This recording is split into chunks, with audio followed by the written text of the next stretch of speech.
Wisdom, the final frontier to true knowledge. Welcome to Wisdom Trek, where our mission is to create a legacy of wisdom, to seek out discernment and insights, to boldly grow where few have chosen to grow before.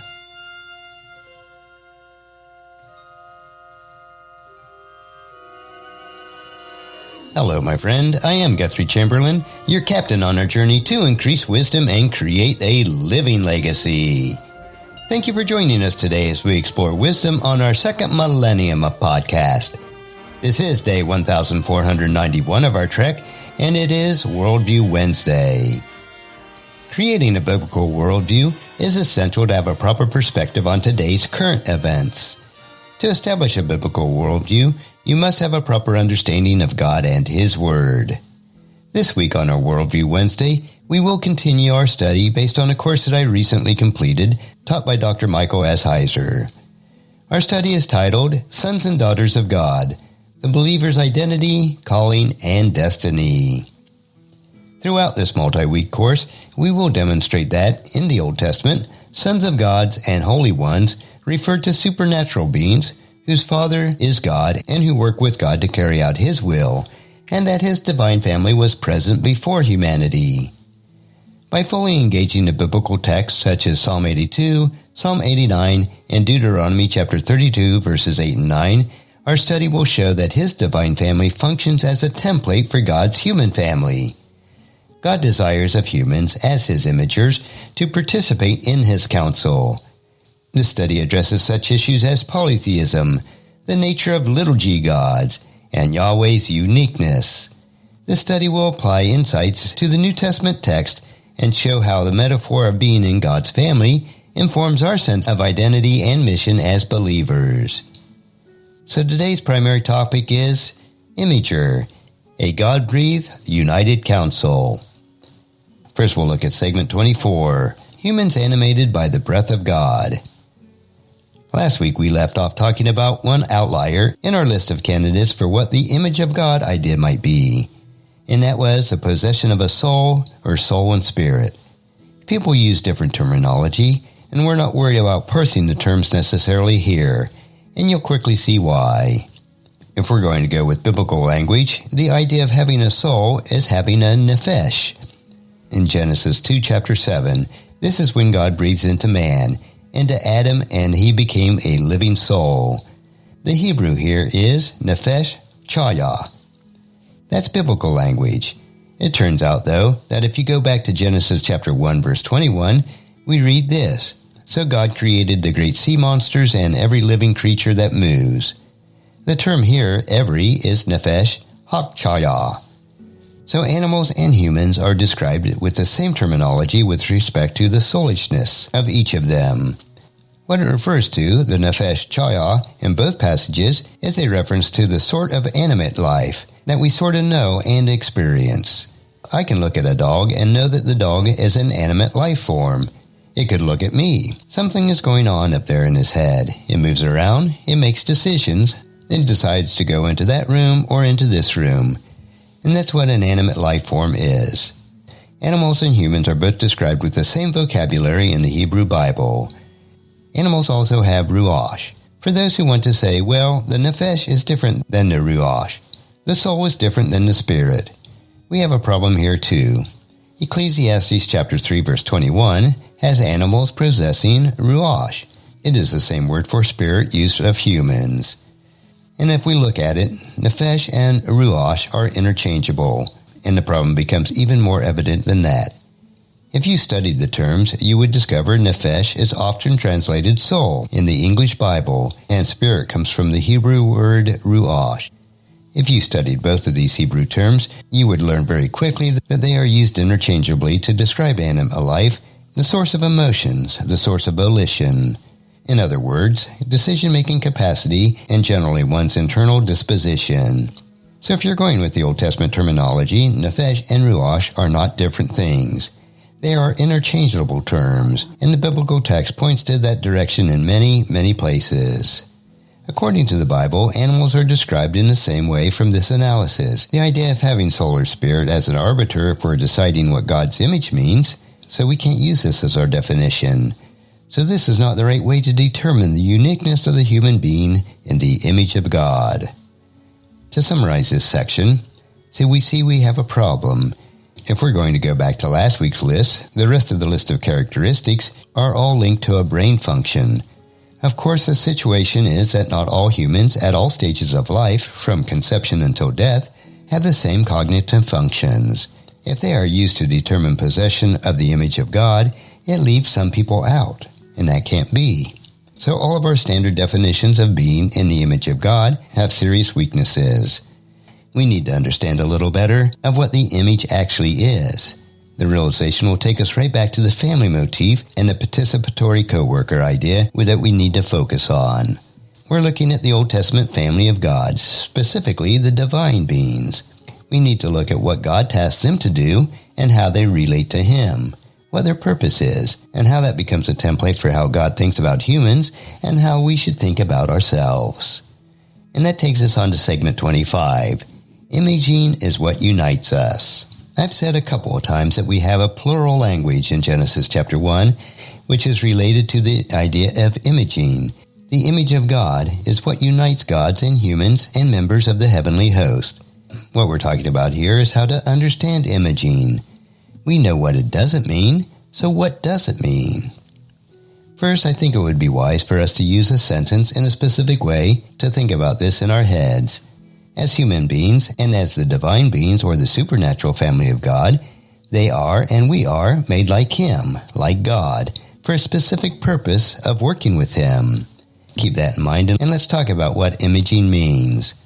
We can see the relationship between He and us once we grasp what the image idea means. To do this, we have to think the image of God is a status. The image of God is not a thing that's put into humans. It is not an attribute or an ability, especially one connected to the brain function or any other organ. It's not a quality, it's a status. We're going to unpack that. The key to understand this idea is in the preposition in the phrases such as, God created humankind in the image of God, or in His image. We have to realize that there's different meanings for the preposition in. The preposition in. You need to think about this word because it's going to be the linchpin upon which everything turns in one direction. In our English language, in the course of an everyday conversation, we use the preposition in a lot of different ways. We don't even think about it, but we do. For instance, if I say, put the dishes in the sink, what do I mean? I'm asking you to put the dishes in a specific place. I'm talking about location. If I say, I broke the vase in pieces, I'm certainly not talking about location here. I'm talking about the result of some action. I broke the vase in pieces. If I say, I wrote the letter in pencil, I'm not talking about location, of course. I'm talking about the instrument that I used, how I am doing something. I wrote the letter in pencil. Those are three very different uses of the word in, just a little two-letter word. You might think, well, that can't be very complicated. But look at those three examples. They are all quite different. Let me add a fourth one. If I say, I work in medicine, I work in education, or I work in ministry, what do I mean? I mean I work as a doctor or a nurse or a PA, something like that.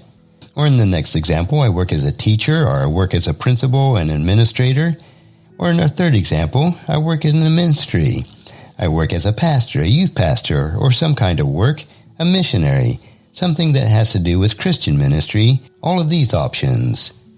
In Genesis chapter 1, verses 26 and 27, uses the functional in. I work as treats the preposition in the phrase I work in medicine as functional. I'm using the preposition in to denote a role or function, and that's how we need to understand the image of God. That is what we need to take back to Genesis chapter 1. Let us create humankind as our imager, to be our imager, to be like us. How does God unite humans and the divine beings of the God's heavenly family? Well, it means to be an imager means to be God's representative. So we need to think about the image of God differently. To be an imager means to be God's representative. To be created as God's image is to be created as His representative. I've been using a little bit interspersed here the term imager like a verb. and I'm doing that because I think it's an excellent way to understand it. The image of God isn't a thing given to you. It is a status you have to do something or to be something. If you were created as God's imager, you are, by definition, a part of His family, and you are like Him. He has shared attributes with you, so you can do the work for Him and with Him. Now, what unites all of us? And we need to think about our Creator. The plural language in Genesis.1 lets us know that He also created the divine members of God's family. They also image Him. They also represent Him. They are like Him. We will be like Him. We're going to be like them because we have the same Creator. We're just tasked in different ways. It's essential to understand the language goes back to singular because the point of the plural part, let us create humankind in our images as our representative, is to bring humanity into a relationship that they will be part of the same family. They are also going to be part of the same enterprise. The enterprise, of course, is doing God's will, doing what God wants. The heavenly host does this in their realm, and we do it in our realm. Their realm is supernatural. Our realm is terrestrial. That plural language brings us into the picture on sort of an equal footing. We share the status of family members and co-workers. And then when it switches back to singular, it is evident that we all only have one Creator. We don't have many creators, we have one. It's His image, it's His imager, and that's what all of us are. So there's a very deliberate reason why we go from plural to a singular language there.